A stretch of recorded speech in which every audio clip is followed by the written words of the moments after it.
The man was standing at his front door, relieving himself against the wind, when the scene was accidentally witnessed by the village beauty. She was instantly awestruck by the man's astonishing virility. Unable to hold back, she threw herself into his arms, and only left, fully satisfied, late into the night. The man, however, was so exhausted that he slept until noon the next day. A month later, he began to feel that something was wrong. He suddenly developed a strong craving for sour pickles. He also felt nauseous from time to time and kept dry heaving. His mother grew worried and examined him, never imagining that the man was actually pregnant. When his father heard the news, he was furious and wanted to beat him to death, demanding to know whose bastard was growing in his belly. But the man clenched his teeth and refused to say a word. The father immediately ran to ring the village alarm bell, summoning everyone to uncover the culprit. Before long, all the village leaders had gathered. But there weren't enough stools, so everyone began squeezing and shoving. The villagers waited patiently, already used to this routine. In the next moment, the village chief came up with an idea. The leaders split into two groups and started pulling on the stools, trying to stretch them long enough to seat one more person. They pulled for ages until they were all panting with exhaustion. So they stripped off their heavy coats and launched into another round of tugging. Only after completely wearing themselves out did they sit down to rest. That was when they realized with delight they had succeeded. They had actually stretched the stools enough to fit one extra person. The villagers burst into applause for their leaders. With such clever and capable leadership, how could the village ever fail to prosper? At last, it was time to discuss serious matters. The man's father stepped forward and said his son had been used, hoping the culprit would confess voluntarily, while temporarily concealing the fact that his son was pregnant.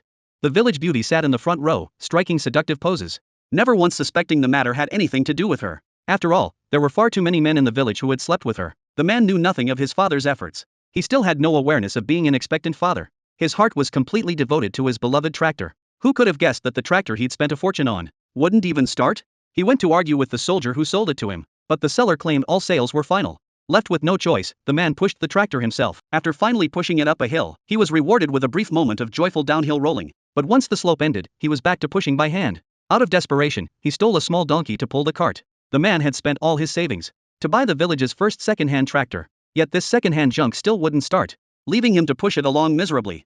When he truly couldn't push anymore, he stole a little donkey, finally freeing his hands. The villagers excitedly surrounded the tractor, and the man danced proudly on top of it. Only his father stood there speechless. Had he forgotten that he was pregnant? The man really had forgotten. That was until he saw the village beauty climb onto the tractor in excitement. Only then did he recall that night when he'd nearly been drained dry. He was instantly scared out of his wits, abandoning his beloved tractor and running for his life. His mother shouted after him to be careful of the baby in his belly, but those words only made him run faster. As the early morning sickness passed, the man's appetite grew enormously. His father watched him with deep concern from behind. He suggested going to consult the village leaders.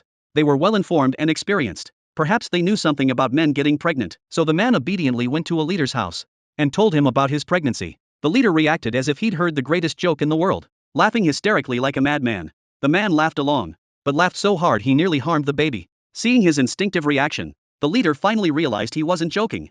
He assumed some man had gotten him pregnant, and angrily cursed him for being shameless and seducing men, ordering him to go to the hospital and abort the child immediately. The man dared not admit that the one who slept with him was the village beauty. He was afraid that if he did, he'd be forced to marry her, and such a fierce woman was more than he could handle. So he went to seek out other leaders instead. Coincidentally, two leaders were eating together. He told them again about his pregnancy. Unsurprisingly, they also treated it as a joke. Fortunately, these two had some sense of responsibility. They tried to help him get rid of the child, force-feeding him beer in hopes of drowning the baby. The result was that the man was sent straight to the hospital, while the child continued to grow peacefully in his belly. When his belly had swollen high and round, all the village leaders fell silent. What on earth were they supposed to do? The man stood there with an 8-month pregnant belly, being stared at by the village leaders. Their silence was deafening. A man getting pregnant, such an unheard of phenomenon, left them utterly at a loss. In the end, the village chief stepped forward and decided to hang the man up. Perhaps he had done something wrong, and this was heaven's punishment, that a grown man should become pregnant. His mother came to visit, full of worry, but the man smiled brightly, completely unconcerned. If he was pregnant, then he'd just give birth, simple as that. The village leaders, however, took the matter very seriously. It was the perfect excuse to form a delegation and take a government-funded trip to the big city, while consulting doctors along the way. The villagers lined up and played music, sending off the leadership team in grand fashion. No one paid any attention to the man still hanging there. The city hospital was imposing and magnificent. The village leaders rushed off to find doctors, while the man's mother was drawn to a statue in the lobby. She knelt devoutly, praying for her son, hoping he could safely give birth to the child. Suddenly, a slip of paper drifted down from the statue. The leaders finally met a doctor, who firmly declared that it was impossible for a man to be pregnant. Defeated, the leaders had no choice but to return to the village. At that moment, the man's mother produced the note. It said the child her son would give birth to was a messenger of God, who would bring endless wealth to the village. Everyone was instantly ecstatic. Just then, the man was struck by unbearable pain. He clutched his belly and rolled on the ground in agony. After who knew how long, he heard someone call him mom. His child had already been born.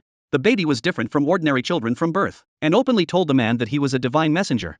He could not stay by the man's side like a normal child. He would travel the world on behalf of the gods.